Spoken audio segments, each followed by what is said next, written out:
সুপ্রভাত বন্ধুরা, কেমন আছো তোমরা সবাই? আশা করছি যে যেখানে আছো সবাই খুব ভালো আছো, সুস্থ আছো। আমিও খুব ভালো আছি। আর আমিও এখনো বাবার বাড়িতে আছি, তোমরা দেখেই বুঝতে পারছো। তো সুন্দর একটা গ্রামের সকালকে সঙ্গে নিয়ে আর তোমাদের সবাইকে সঙ্গে নিয়ে আবারও একটা নতুন ভিডিও শুরু করছি। আশা করছি ভীষণ ভালো লাগবে তোমাদের এই ভিডিওটা। আজ রবিবার, আর আজকে একটা বিশেষ দিন আছে, সেটা হলো আজকে দশহরা। তোমরা তো সবাই জানো। তো দশহরাতে রান্নাবান্না করতে নেই যতক্ষণ না দশহরা পুজো হয়। সেই দুপুরবেলায় গিয়ে রান্না করতে হয় পুজো শেষ হওয়ার পরে। তার জন্য মা বললো চল কটা লেবু তুলে আনি, তুই তো বাড়ি চলে যাবি, নিয়ে যেতে পারবি। তার জন্য সকাল সকাল মা আর আমি বেরিয়ে পড়েছিলাম লেবু আনতে। তারপরে দেখতেই পাচ্ছি এখানে মা ডালা সাজাচ্ছে। তো মায়ের একমাত্র জামাই ষষ্ঠীতে আসেনি, দশহরাতে আসতে পেরেছে। তো মা তো ভীষণ খুশি। আর এখানে বসে বসে দেখো আনন্দ সহকারে ডালা সাজাচ্ছে। দশহরাতে জামাইকে ডালা ধরে দিতে হয় 10 রকম ফল দিয়ে আর 10 রকম মিষ্টি দিয়ে। তো মা খুব আনন্দের সহকারে এই ডালাটা সাজাচ্ছে। ষষ্ঠীতে জামাই আসতে পারিনি, খুবই দুঃখ পেয়েছিল। আর আমি এখানে বসে পড়েছি মাছ ধুতে। বাবা মাছ নিয়ে এসেছে, ইলিশ মাছ। পুজো হয়ে যাওয়ার সাথে সাথেই মা রান্না বসিয়ে দেবে, জামাই আছে বলে কথা। তো চিড়ে টিড়ে খাওয়া যায়, তো চিড়ে কেউ খেতে চাইছে না। তো মা বললো ঠিক আছে, তাহলে পুজো হয়ে যাওয়ার সাথে সাথেই রান্না বসিয়ে দেবো। আর মা এখানে দেখো রান্না অলরেডি বসিয়ে দিয়েছে। আর ইলিশ মাছের ঝাল করেছে দই দিয়ে, দই ঝাল না কি বলে, তো কাঁচা ইলিশের দই ঝাল যাই হোক করেছে। আর ভাত করেছে, ডাল করেছে, আলু ভাতে করেছে। এখন দুপুরে আপাতত এই করেছে। এখন 4টে বেজে গেছে, পুজো শেষ হতে হতেই 2:30-3টে বেজে গেল।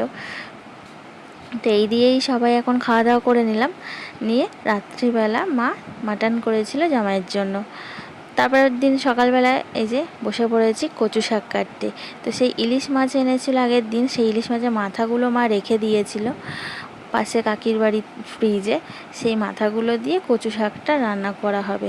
তার জন্য আমি এদিকে কচু শাকটা কাটতে বসেছি। মা প্রথমে বসেছিল, তো মা পারছে না, মাজা ব্যথা করছিল বলে আমি কেটে দিচ্ছি।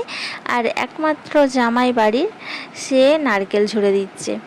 কচু শাকগুলো কাটা হয়ে যাবার পরে বাবা বলল বাড়িতে অনেকগুলো ঘ্যাটকল হয়েছে, নিয়ে যাবি? তাহলে তুলে দেবো। আমি বললাম হ্যাঁ তুলে দাও, ঘ্যাটকল ট্যাটকল তো আর খাওয়াই হয় না। আর আমাদের বাড়িতে অনেক ঘ্যাটকল হয়।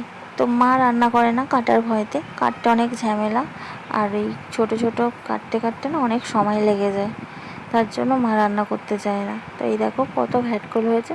তো বাবা সব দেখে বেছে বেছে তুলে দিচ্ছে, আর আমিও দেখিয়ে দিচ্ছিলাম কোথায় কোথায় ঘ্যাটকলের ঝাড় আছে। তো এই ঘ্যাটকল পাতা বাটা খেতে কিন্তু ভীষণ ভালো লাগে। তো বাবার জন্য কচি পাতাগুলো রেখে দিচ্ছিল, আর যে পাতাগুলো পেকে গেছিলো সেই পাতাগুলো সব ফেলে দিচ্ছিল, আর ডাঁটাগুলো দিচ্ছিল। তো কচি পাতা বাটা আর ডাঁটা মানে ভাজা ভাজা মতো করে ঘ্যাটকলের খেতে না দারুণ লাগে। তো সব তুলে দিল যা হয়েছিল বাড়িতে। আমি বললাম রাখো কটা, তোমরাও তো খাবে। তো একটাও রাখলো না, বলে আবার তো হবে, আর তোর মা কাটতে চায় না, কষ্ট হয়, করতে চায় না রান্না। তো দুপুরে খাওয়া দাওয়া করলাম। শুধু ঘ্যাটকল কেন, মানে বাড়িতে যা সবজিপাতি হয় সব আমাকে দেবে। তার জন্য দেখো এই ব্যাগটা কিন্তু আলাদা এক্সট্রা আমি এনেছি। এর মধ্যে এক ক্যারি ব্যাগ, ওই যে ওপরে দেখা যাচ্ছে লেবু, ওগুলো, এই যে ঘ্যাটকল, এতটা ঘ্যাটকল দিয়েছে, 2-3 জন মানুষ খাবো।